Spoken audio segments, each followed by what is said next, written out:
침묵이라는 게 있죠. 저 여인은 지금 굉장히 좀 괴로워 보이죠? 네. 지금 헤드폰을 이렇게 끼고 다니는데 일단 내려놨어요. 그리고 앞에 노트북이 있으니까는 온라인상으로 연결될 수 있죠. 근데 괴로운 겁니다. 네. 어떤 침묵 때문인지는 모르겠지만 괴로운 거예요. 그러니까 우리에게도 이런 괴로운 상황이 있을 수가 있죠. 사람과 사람 사이에 소통을 못해서 그 침묵 때문에 괴로울 수도 있고요. 사람과 사회 사이에 소통이 안 돼서 괴로울 수도 있어요. 가령 내가 취업을 하려고 하는데 취업이 안 되는 거예요. 그러면 그 사회와 내가 소통이 안 되는 상태죠. 직장을 다니긴 다니는데 직장 생활이 힘든 거예요. 누구처럼? 미래처럼. 네. 죄송해요. 네. 미안하다 유진아. 그래서 소통이 안 되는 거예요. 직장 내에서. 그러면 그것도 일종의 침묵이죠. 그래서 이런 침묵의 상황에 놓여 있을 때 우리 기독교인들은 어떤 믿음을 가져야 되느냐, 이제 오늘 이것에 대해서 함께 이야기를 나누고자 합니다. 오늘부터 설교 노트 나눠드리고요. 노트인데 그냥 핸드아웃이죠. 그 노트를 채우는 건 여러분이 하는 거죠. 노트는 내가 쓰는 거니까 내가 듣고서 내가 해석하고 내가 선택한 내용을 쓰는 겁니다. 목사님 스프링 색깔이 왜 다른가요? 여러분의 취향을 존중합니다. 저는. 그래서 여러분이 원하는 색깔을 고르시면 되고요. 혹시 제가 원하는 색깔이 없는데요. 네, 밑에 많이 있습니다. 루즈링이. 그 중에서 색깔 고르시면 제가 길이에 맞게 잘 정성껏 잘라 드리겠습니다. 볼펜 갖다 놨어요. 그리고 노트를 집에 가져갔다 안 갖고 올까 봐 놓고 다니셔도 됩니다. 저 박스에 다시 담으셔도 돼요. 매주 한 장씩 드릴 거예요. 10ml짜리 샀는데 52주면 10ml면 충분하십니다. 네.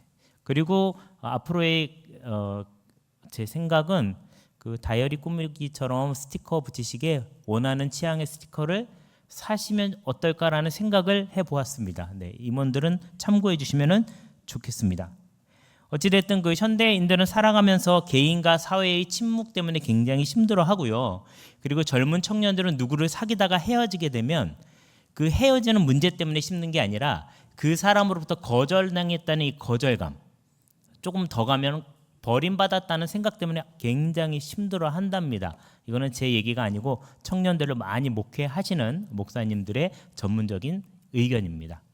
자, 여기 한글 성경에는 26절로 나와 있는데요. 히브리 성경을 보면 한 절이 더 있다는 거예요. 27절로. 그 내용이 어떤 거냐 하면 거기 뭐 고라자손의 뭐 마스길 뭐 이런 얘기가 나와 있는데 히브리 성경에는 그것까지 포함이 되어 있대요. 그러니까 요 내용이 상당히 중요한 거라는 거죠. 그래서 요 내용에 우리가 집중할 필요가 있다는 것입니다. 우리도 오늘 같이 찬양할 때 보면 중간에 누군가 독창을 하는 순서가 있죠. 이게 일종의 몰입이거든요.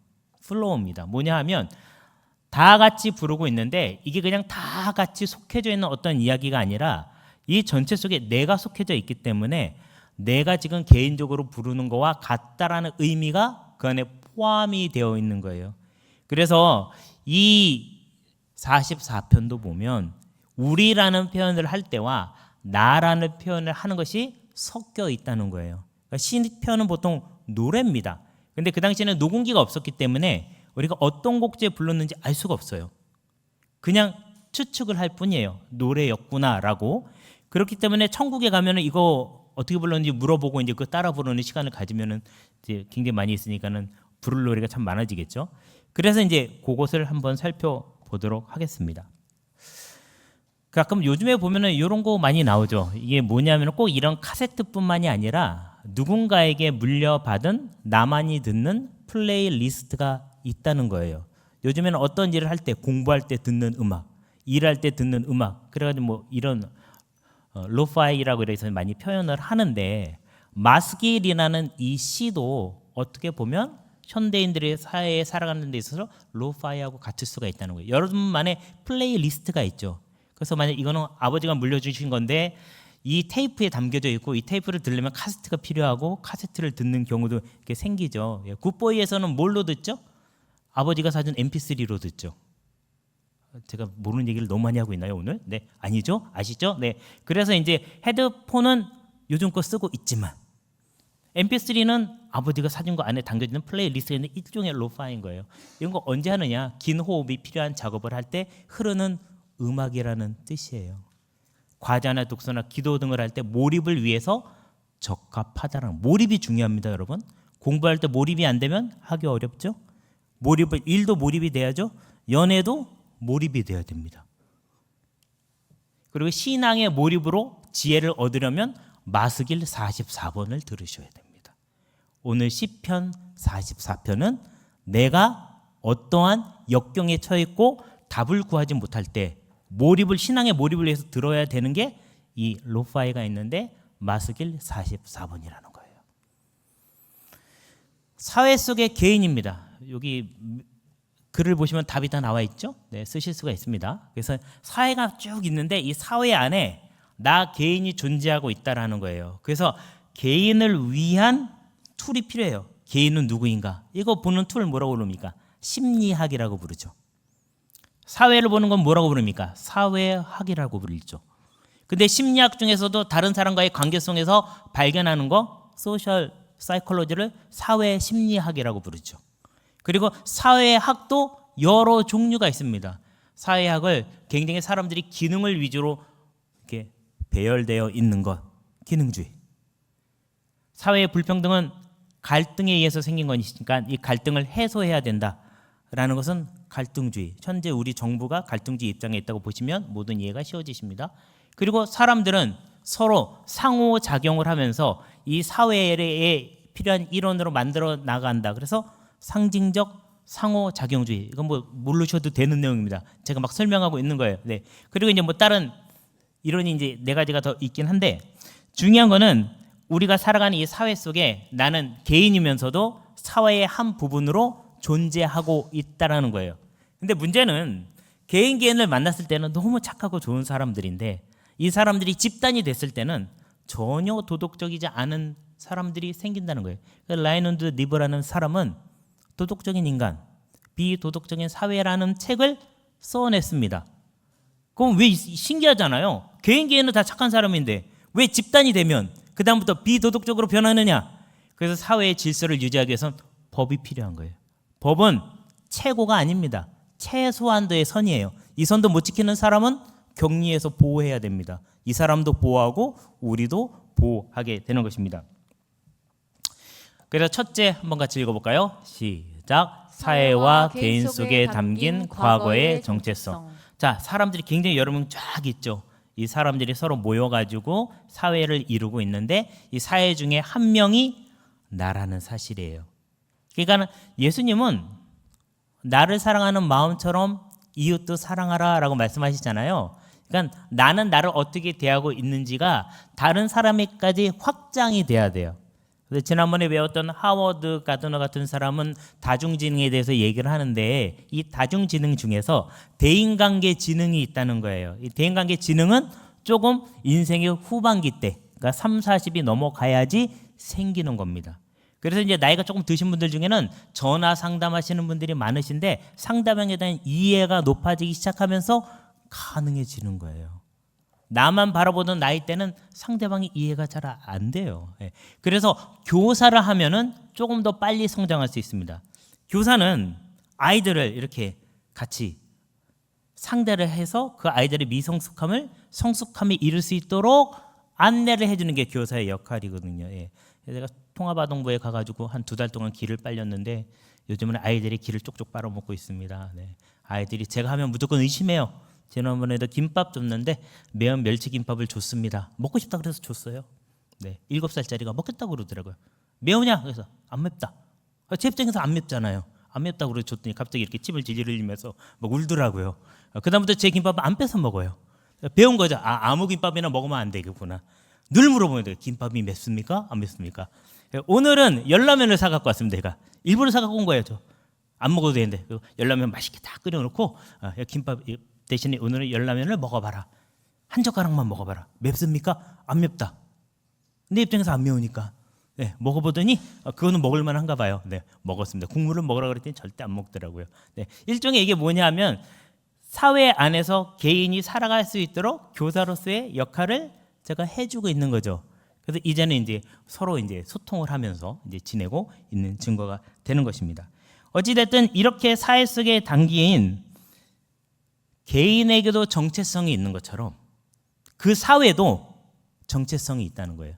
그 정체성을 만들어주기 위해서 사람들이 하는 게 뭐죠? 건국신화예요. 우리나라에는 건국신화가 심지어 4개가 있어요. 왜냐면 고구려 아닌가? 백제, 신라 각각의 건국신화가 있어요. 그리고 이것을 같이 묶기 위한 건국신화가 또 있어요. 단군신화가 있잖아요. 결국 이 3가지를 같이 묶고 있는 거예요. 그러니까 어떻게 보면 어떤 사람들이 이런 얘기도 합니다. 고구려, 백제, 신라는 원래 같은 나라가 아니었던 게 분명하다. 그렇지 않고서 어떻게 건국신화가 또 있겠는가. 그리고 그걸 같이 묶어주기 위해서 또 다른 건국신화를 얘기했을 것이다. 이게 뭐냐면 지금 건국신화가 중요한 게 아니고 그 나라의 정체성을 설명하는 이야기가 그 안에 있다라는 것입니다.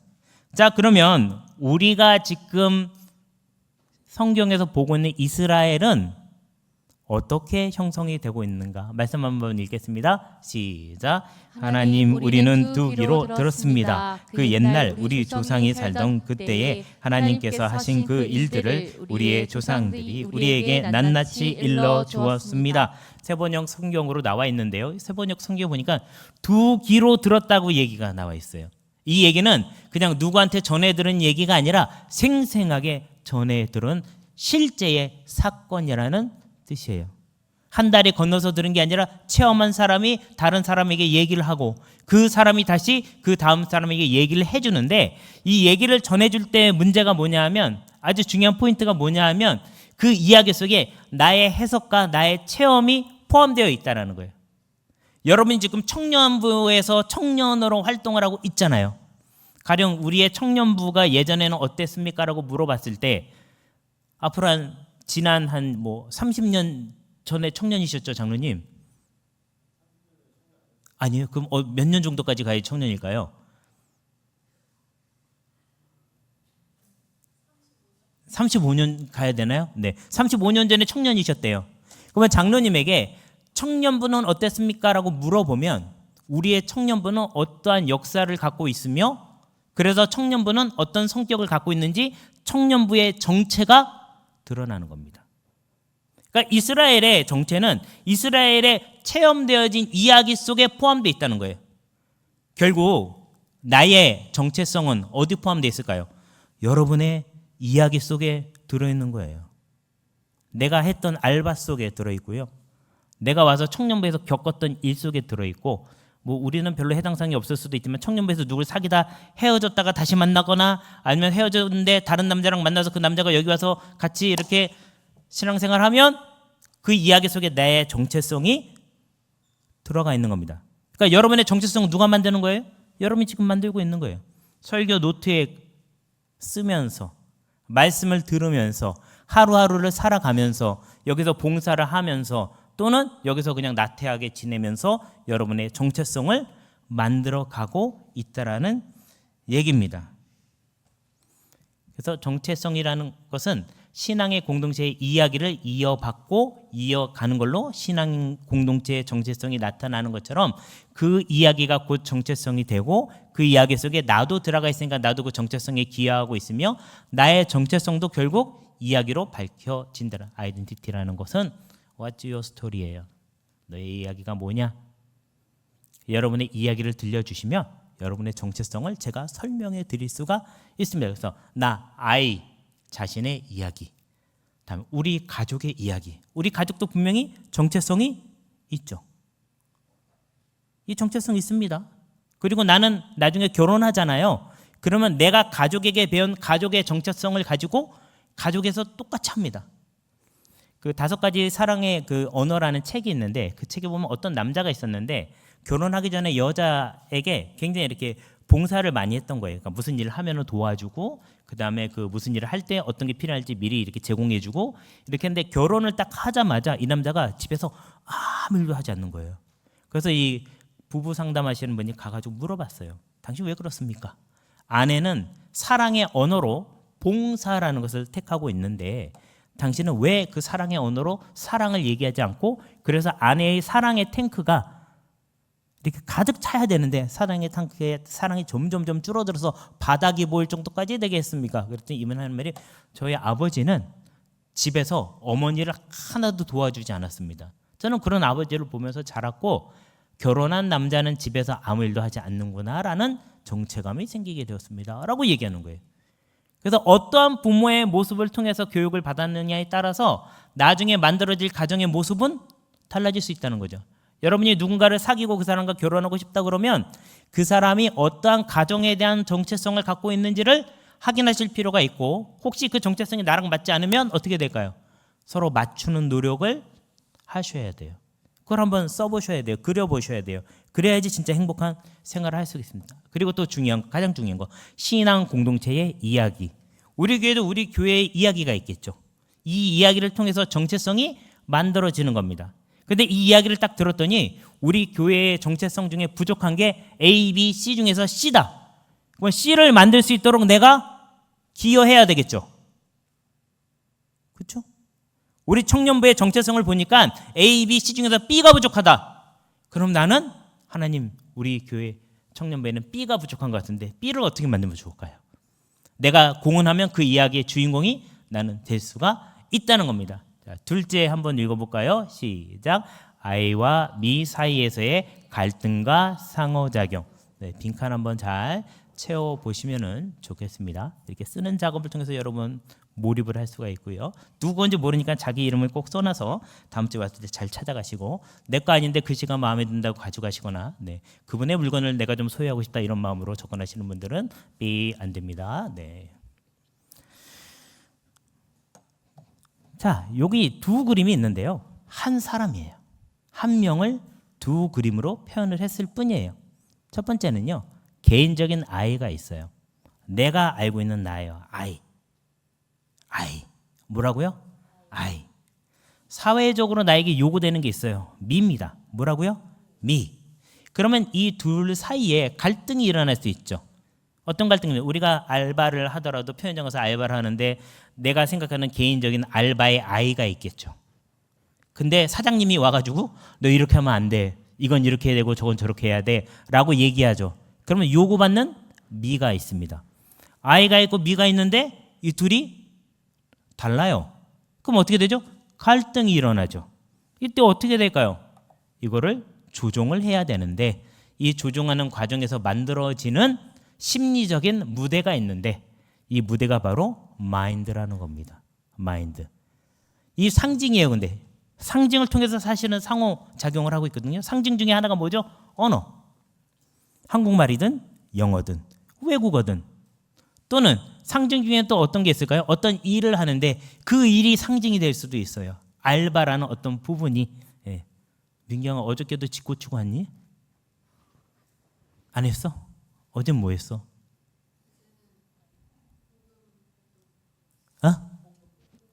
아, 그래, 잘했어. 하여튼가. 왜 전자의 눈치를 보지? 하여튼 뭐 이런 어떤 활동을 할 때 그 활동이 상징이 될 수 있고, 그 상징에 대한 해석이 A라는 사람과 B라는 사람이 서로 다를 때에 이것을 서로 맞춰가는 과정 속에서 내가 어떻게 해야 될지가 결정되는 게 마인드라는 거예요. 그래서 사람들이 만나면 이런 말을 할 때가 있어요. 쟤랑 나는 마인드가 너무 달라. 어떠한 똑같은 사물을 보고 상징에 대한 해석을 하는데 이 해석을 대하는 자세가 서로 너무 다른 거죠.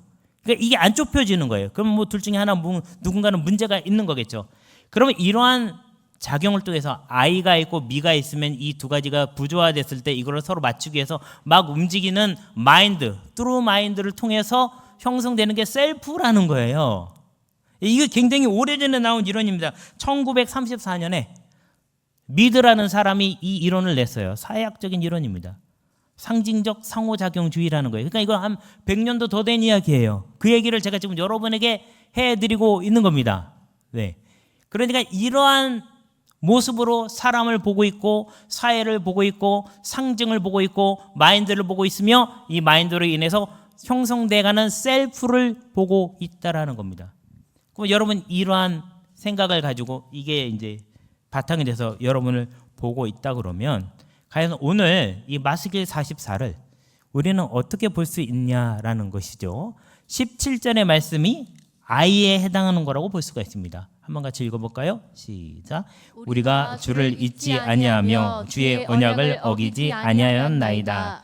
이 I라는 것에 있어서 상당히 이제 곤란한 것 중에 하나는 이게 실제냐 실제가 아니냐는 조금 별개로 옆에 빼놓고 내가 생각하는 나의 모습이에요. 이런 거랑 똑같은 거예요. 약간 조금 어폐가 있지만 너 이번 시험 왜 이렇게 못 봤어? 공부 안 했지? 이준혜 너무 몰입됐니? 미안해. 공부 안 했지? 그러면은 뭐라고 대답하죠? 아니야 나 공부 열심히 했어. 단지 내가 공부한 게 시험에 안 나왔을 뿐이야. 지금 이것도 비슷한 뉘앙스로 볼 수 있어요. 우리가 주를 잊지 아니하며 주의 언약을 어기지 아니하였나이다.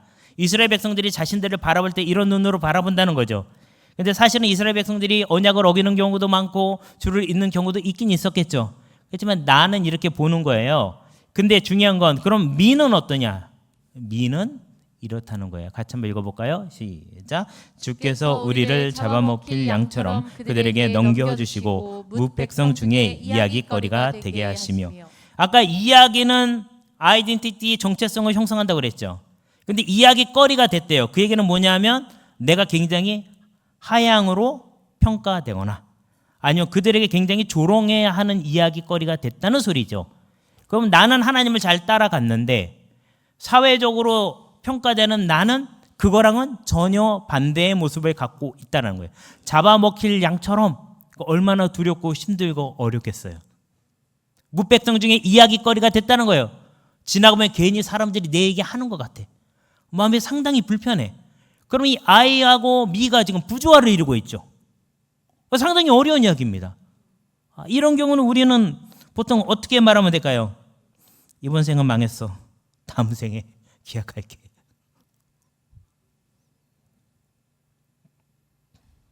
이것도 일종의 마인드죠. 그럼 우리가 그런 마인드로 갈 거냐 말 거냐라는 얘기예요. 굉장히 이야기가 쉬워지죠. 네.